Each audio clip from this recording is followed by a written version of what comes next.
Okay, my name is Annalise Liskey, and this is my third Genius Hour check-in. And my focus for this Genius Hour check-in was to learn about credit card interest and how and why it can hurt someone like myself, especially at a young age. Um, so recently, I did something on what is a credit card and why it matters. And so now that I actually applied for a credit card at my bank, I should be receiving it anytime soon in the mail. And for me, in order to understand how my credit card works and the do's and the don'ts, I'm now learning about interest so that I can know how interest can affect me and how it can hurt me if I don't pay my credit card off or make mistakes on it. So, I have down below a picture. It says interest rates. The amount of a lender charges a borrower and is a percentage of the principal, the amount loaned. Sorry.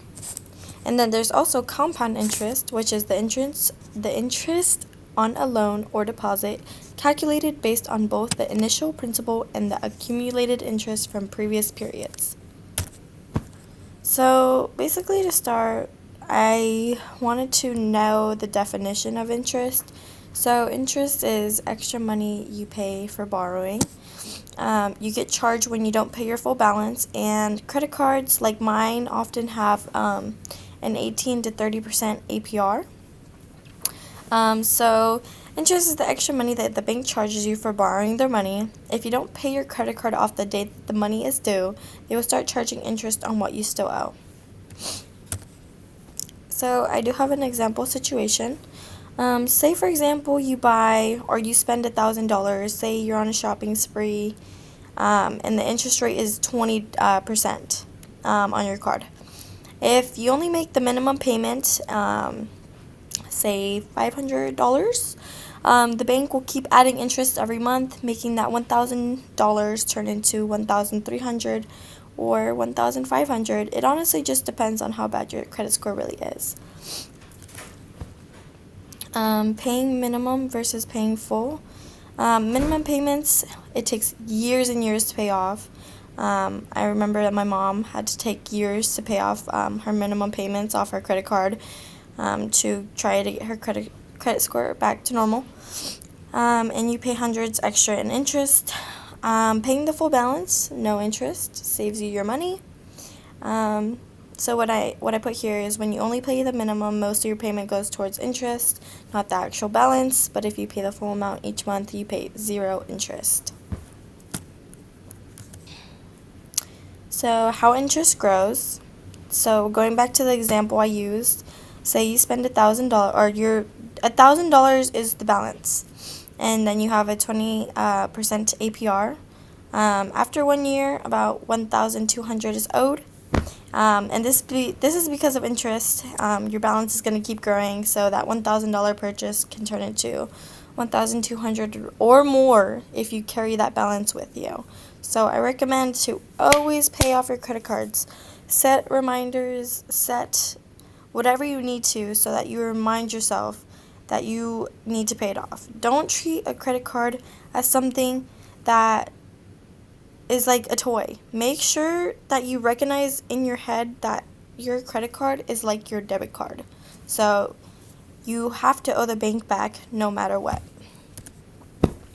This is kind of repetitive right here, as I was just talking about paying it back. But to avoid interest, pay back in full every month. Only spend what you think you can actually afford. So say for example you only have $700. I would not go over $450. Well, that's just an example, but for myself, I wouldn't probably even go over $300, because having that money, having a significant amount of money in your bank account is really important in case of any emergencies. And like I said before, also is to treat your credit card like a debit card.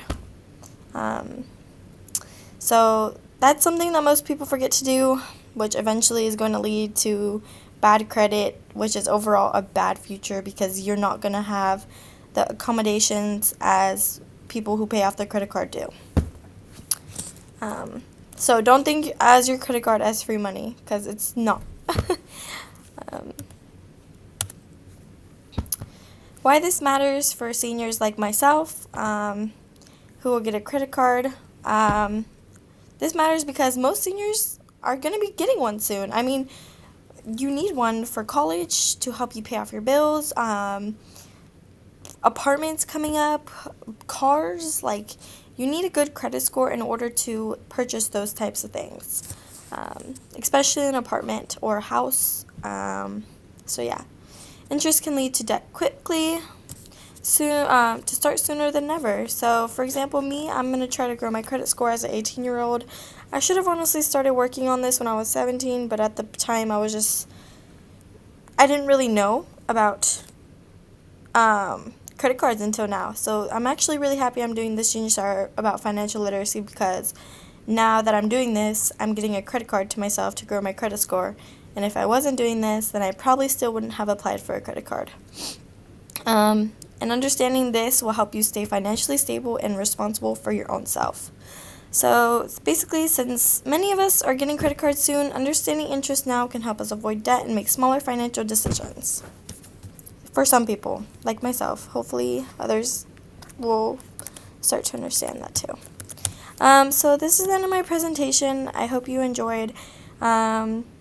This is learning about interest, and I forgot to address my essential question, but my essential question is, how can learning about financial literacy overall help my future? And I feel like connecting interest to my learning about financial literacy is just going to help me, because I know now to pay my credit cards off on time and to not want a high interest rate on my card. So yeah, thank you for listening and have a great day.